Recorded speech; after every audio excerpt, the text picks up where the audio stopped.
Hi, everybody. I'm Bill Sanders, and this is Watch Art Sci, the art and science of watch collection. Today, we have sort of an interesting topic. It is to me, anyway. I think you might like it. We're talking about for the frugal gentleman. And these are watches for, I guess, what ZZ Top called the sharp dressed man. There was this great series of articles in Quill and Pad, and they talked about a dandy. And a dandy is someone who is very careful and very smart about how they dress and what they wear and so forth. In some respects, James Bond was a dandy in that he was always had the right suit, the right tie, perhaps. Some of the other things that show that people who are, I like ZZ Top, sharp dressed men. I don't think I'm in that category, but that's okay. Now, one of the watches they had, much to my surprise, was they said, now this one was the perfect dandy's watch. Okay, that's all right with me. I don't worry about those things too much. But let's take a look at some of the watches that were say, okay, now these are for the, just think sharp dressed man rather than dandy. And we'll see what we got here. And they're affordable and they're great watches. That's what the best part is. Now, this first one is Piaget Upstream. I'd never heard of the Upstream before. And it is great. It was made between 2000 and 2007, and it's a tonneau rectangular shape watch, and it has a caliber 504p. This is a Piaget movement, and the prices on these run between about $3,000 to $5,000, which is, for it's great. The MSRP originally was 6,100, which probably today coming out at that'd probably be 9,100 would be my guess. But you can find them for around $3,000 to $5,000, and they're a sharp looking watch, I think. Now, speaking of sharp looking watches, the Chaumet Dandy is a watch. I just love this watch. There's something about it. I don't know what. It's the movement is, as far as I can tell, it's sort of like a mystery movement.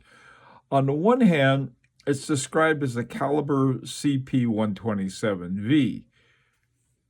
Wasn't sure what that was, and I started looking around, and it was described in two ways, either as an Soprade 10, which really has a Seiko high horology movement base to it, or an ETA 2892 AT. Both of them have the same dimensions, and so either one of them could go into a watch like this. Now, the MSRP on a brand new one, like the blue one there, is 5657. That's in steel. They have them in gold, and those, of course, are more expensive. Now, for those of you who aren't familiar with Chaumet, and there's no reason you should be, because essentially they're very, very high-end jeweler, Parisian jeweler, like Van Cleef and Arpels and some of those. And well, the interesting thing about Chaumet was that the Chaumet brothers were the ones who literally saved Breguet. It was back, I think, in the 1980s, maybe late 79. The Chaumet brothers bought Breguet.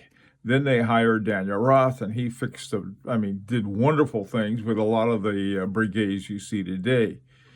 So Chaumet is really has an interesting history. Now, the cases, the workmanship on these watches is excellent. I'm not going to say a lot about the movement because there's not a lot to say, to tell you the truth. There is one exception, though.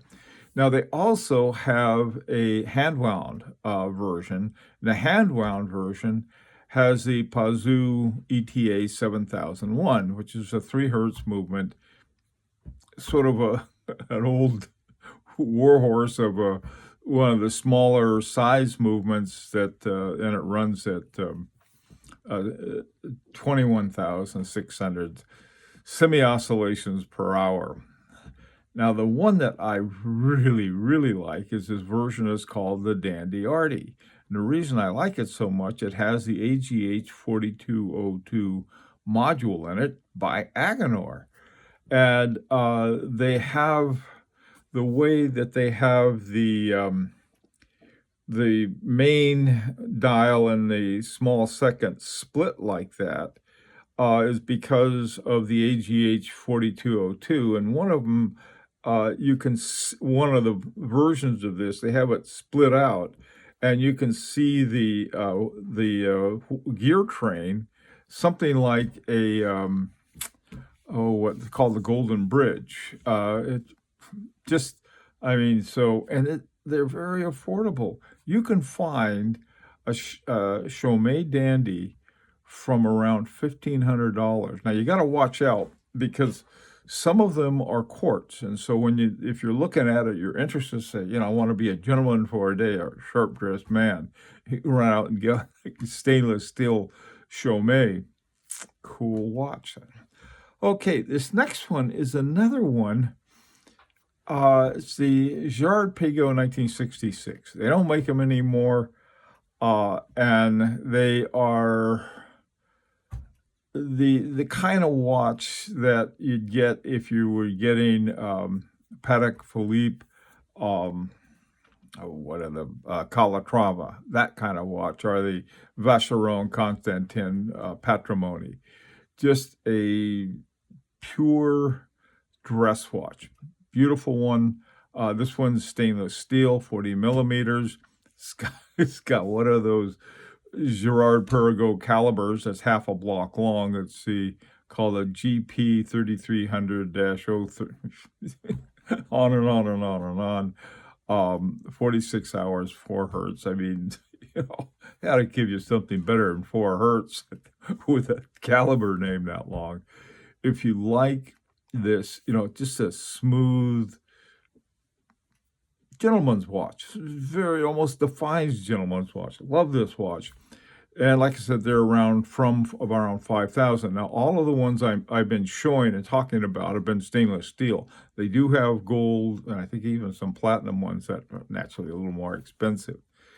Okay, now, the last one to take a look at is Glashütte Original Karree. Now, they have a lot of different versions of this. And by the way, too, some of the other ones we've looked at, they have chronographs versions and all kinds of things. So Dandy has a chronograph version, and so does the Upstream.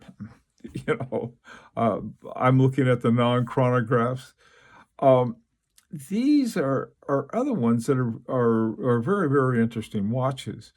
The Glashütte Original Karree, they're different. Like I said, there's lots of different versions. The hand-wound version has a caliber 22, which is from Glashütte Original. And the automatic version over there on the right has a caliber 3920 in it. Now, these watches, again, these are great gentleman watches, and they start around $2,000. I saw one for $1,700 or something like that, and it was reserved. It didn't last long. But these are very cool watches. The one on the left I like a lot. It's got a little moon phase. It's got a power reserve. And for a more, quote, practical automatic one, they're both of them. They're perfect gentleman watches. They're not crazy expensive. So for the frugal gentleman, it's something you might be interested in. Be very interested to hear what you think. Also, too, this is a great opportunity to subscribe if you'd like. And until next time, this is Bill Sanders for Watch Art Side, the art and science of watch collection.